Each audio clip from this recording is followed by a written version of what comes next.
پاکستان کا مسلمان بازار پر جانے والا ساری دنیا میں اپنا وزن بڑھائے رہے گا. 24 کروڑ آدمی درگاہ پر جاتے ہیں. اب تھوڑے سے لوگ نہیں جاتے, ضرورت پڑے تو وہ بھی جاتے ہیں.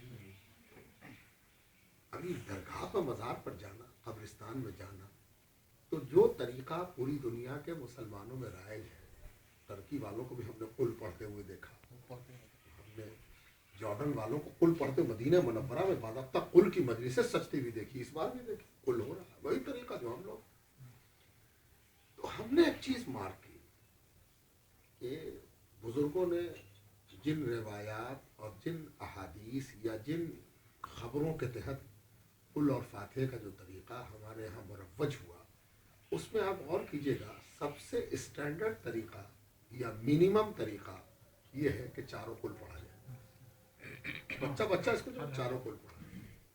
ہم ایک دن غور کر رہے تھے, ہم کو محسوس ہوا کہ بھائی قرآن میں سے کچھ بھی پڑھا جا سکتا تھا. موت سے متعلق ہزاروں آئے تھے قرآن میں.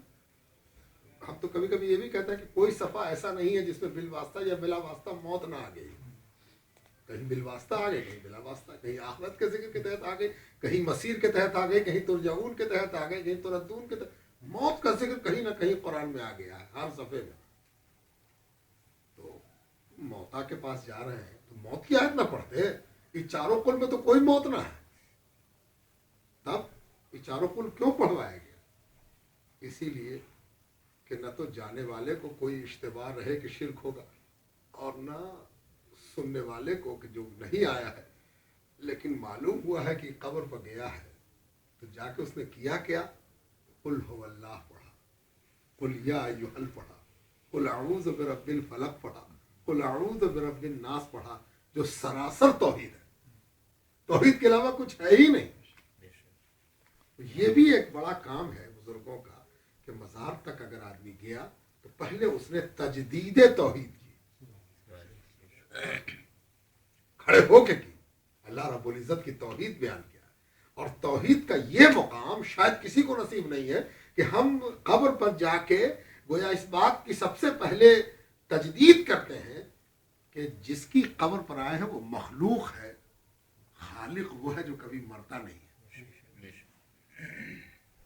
اور یہ خالق کی بخششوں کا ایک سمبول ہے, علامت ہے کہ اللہ نے ان کو نوازا ہے, ان پر کرم کیا. وہ اللہ جو وحدہ لا شریک ہے. یہ سب بات سمجھ, اچھی فکر کیوں نہیں تمہارے اندر بھائی؟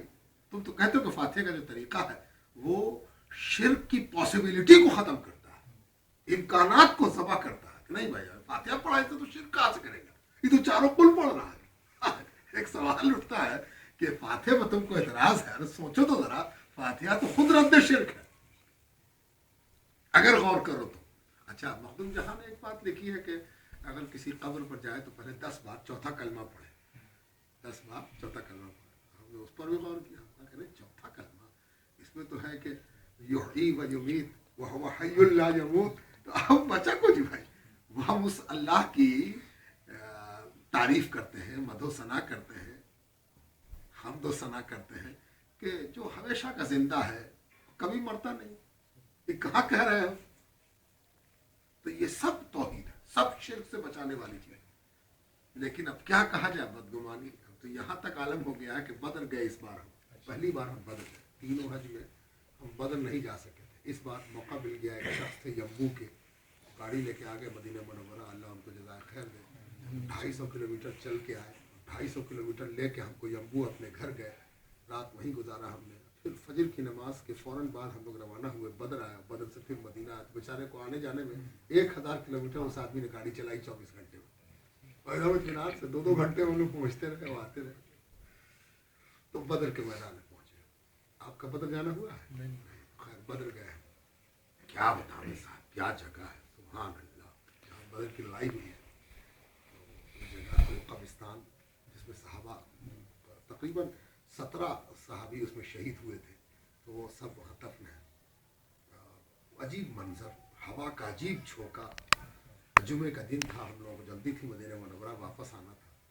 تو وہ ایک الگ منظر ہے, اس کو پھر الگ سے بیان کرنے کے. وہ پکا ریگستان ہے, وہیں پہنچ کے ریگستان دیکھا, چاروں طرف اس کے میدان کا جھونکا, وہ